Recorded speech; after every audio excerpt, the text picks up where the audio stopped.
Yesterday, I talked to you about Jesus' love for his disciples. And this is because we're talking about the things that Jesus loved. He loved the Father. He loved his disciples. Today, I want to go a step further, because when I think of a disciple of Jesus, I think of those who are his followers, those who are committed to him. But there's a special love that Jesus talked about, and that love is what we see in the book of Ephesians chapter 5, verse 25. Listen to what Paul says. Husbands, love your wives as Christ loved the church and gave himself up for her. I want you to know that Jesus loved the church. There are a lot of people today in the world who love Christians. They're believers and they love other believers, but they choose not to go to church. You see, the church is literally an assembly. It's not the building. It's not the organization. It's a living body.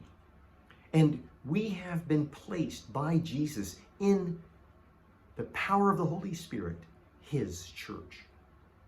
In fact, here's how Jesus put it in Matthew chapter 16, verse 18. And I tell you, you are Peter, and on this rock, that is Peter's confession that Jesus was the Christ, the Son of the living God, on this rock I will build my church, and the gates of hell shall not prevail against it. And so I want to encourage you today to be an active member in your local church. I want to encourage you today to be involved in your church, serving, giving, attending faithfully. Why? Because Jesus loved the church.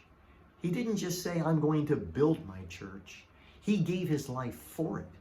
And Paul makes it very clear that he gave his life for the church out of his love for the church. I believe there are many ways that we can be involved in our Christian walk. We can have devotions at home and worship God out in nature. But we need to be in church. We need to be supporting the church. We need to be working in the church because Jesus loved the church.